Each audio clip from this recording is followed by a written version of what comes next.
आणि आता एक नजर टाकूयात मोठ्या बातम्यांवर न्यूज टॉप 9 मधून। काही जण सकाळी वाकडी मान करून मोदींवर बोलतात, तुम्हाला गल्लीत तरी कोणी विचारतं का? नाशिकच्या मेळाव्यात दादा भुसेंचा राऊतांवर हल्ला बोल। काही लोक असे असतात की दररोज 9-10 वाजता 8 वाजता उठले की ते टीव्ही समोर येणार, वाकडी मान करणार, तिरपी मान करणार, आंतरराष्ट्रीय पातळीवरच्या गोष्टी करणार। अरे तुला गल्लीत तरी कोण विचारतंय का?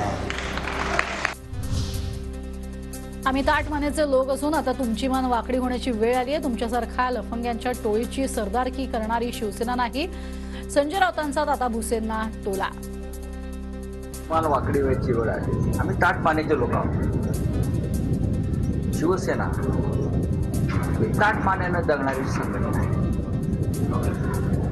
शिवसेना तुमच्यासारखी लफंग्यांच्या टोळी ही सरदारकी करणारी।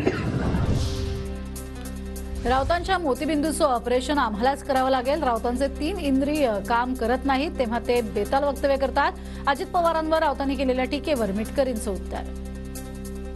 राऊत यांच्या शरीरात एकूण जे इंद्रिय आहेत त्यातली 2 इंद्रिय निकामी झालेली दिसतात। एक म्हणजे जीभ आणि दुसरं म्हणजे डोळे, आणि शेवटी एक तिसरा पण अवयव मला त्यात सांगायचा आहे, तो म्हणजे मेंदू। आणि ज्यावेळेस हे 3 इंद्रिय काम करत नाही तेव्हा हे बेताल वक्तव्य येतं। राष्ट्रवादी काँग्रेस पक्ष कुणाचा आहे, कुणाच्या मालकीचा आहे हे एकदा बघावं, नाहीतर मला असं वाटतं तुमच्या डोळ्याच्या मोतीबिंदूचं लवकर ऑपरेशन आम्हालाच करावं। काहींना सगळ्यातलं सगळं कळतं असं वाटतं। सकाळी कॅमेऱ्यासमोर आल्यावर अनेक गोष्टी काही जण बोलतात। राज ठाकरे यांचा संजय राऊतांवर निशाणा।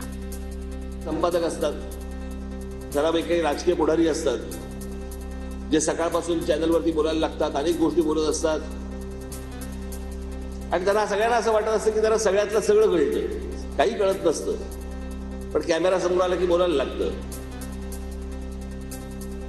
तर त्याच्यामुळे मला काही सगळ्यातलं सगळं समजत नाही। मिलिंद देवरांची काँग्रेसला सोडचिठ्ठी, 10 माजी नगरसेवकांसह शिवसेनेत पक्षप्रवेश। शिवसेनेच्या माध्यमातून मोदी शहांचे हात बळकट करायचे, देवरांची प्रतिक्रिया। हा पक्षप्रवेश म्हणजे ट्रेलर, पिक्चर अभी बाकी है। मिलिंद देवरांच्या पक्षप्रवेशानंतर मुख्यमंत्री शिंदेंचं सूचक वक्तव्य। पुढे अजूनही मोठे भूकंप होतील, 15 दिवसात अपेक्षित नसलेले लोकही भाजपत दिसतील, गिरीश महाजन यांचं मोठं विधान। मी तुम्हाला सांगितलंय की पुढे अजूनही मोठे भूकंप या ठिकाणी होतील। पुढच्या काळात 15 दिवसामध्ये अजून आपल्याला अपेक्षितही नाही असे लोक भारतीय जनता पक्षामध्ये प्रवेश करताना दिसतील। ठाकरे गटानं महाराष्ट्रात एकतरी लोकसभेची जागा निवडून आणून दाखवावी, मंत्री गिरीश महाजन यांचं उद्धव ठाकरेंना आव्हान। खासदारकीच्या मोहापायी पक्ष सोडणं चूक, मिलिंद देवरा दक्षिण मुंबईतनं खासदार होणार नाहीत, विरोधी पक्षनेते विजय वडेट्टीवार यांची प्रतिक्रिया।